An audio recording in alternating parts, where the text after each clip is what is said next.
కొండా లక్ష్మణ్ బాపూజీ ఆశయాలు నేటి యువతకు ఆదర్శనీయమని తెలంగాణ శాసనమండలి చైర్మన్ గుత్తా సుఖేందర్ రెడ్డి అన్నారు. బడుగు బలహీన వర్గాల అభ్యున్నతి కోసం అహర్నిశలు కృషి చేసిన మహనీయుడు కొండా లక్ష్మణ్ బాపూజీ అని అన్నారు. తెలంగాణ తొలి మలిదశ ఉద్యమకారుడు ఆచార్య కొండా లక్ష్మణ్ బాపూజీ జయంతి సందర్భంగా తెలంగాణ శాసనసభ ప్రాంగణంలో బాపూజీ చిత్రపటానికి శాసనమండలి chairman Gutta Sukhender Reddy, MLC Ramana, legislature secretary Narasimhacharyulu పూలమాలలు వేసి నివాళులు అర్పించారు. ఈ సందర్భంగా మండలి చైర్మన్ గుత్తా సుఖేందర్ రెడ్డి మాట్లాడుతూ ప్రత్యేక రాష్ట్రం ఏర్పాటు కోసం ఆయన ఎంతో శ్రమించారని, తెలంగాణ రాష్ట్రం కోసం మంత్రి పదవిని సైతం త్యాగం చేశారని, ఆయన జీవితం ఆదర్శప్రాయమని అన్నారు. ఆదిలాబాద్ జిల్లాలోని మారుమూల గ్రామంలో జన్మించిన బాపూజీ అంచెలంచెలుగా ఎదిగారని తెలిపారు. పద్మశాలీల అభివృద్ధి కోసం ఆయన ఎంతో కృషి చేశారని చెప్పారు. కొండా లక్ష్మణ్ బాపూజీ భౌతికంగా జీవించి లేనప్పటికీ ఆయన ప్రజల హృదయాల్లో చిరకాలం నిలిచి ఉంటారని అన్నారు.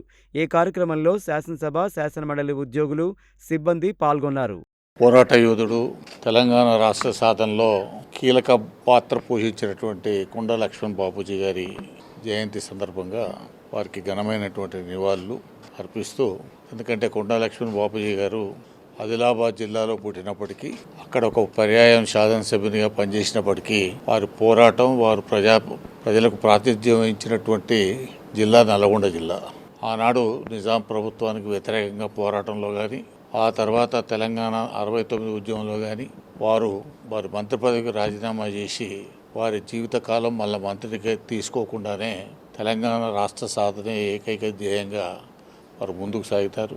నిజంగా కూడా మలిదశ ఉద్యమంలో కూడా కేసీఆర్ గారి నాయకత్వం ప్రారంభించినప్పుడు అది కూడా వారింటి నుంచే కార్యాలయం ఏర్పాటు చేసుకొని వారు అంత సహకారం అందించినటువంటిది.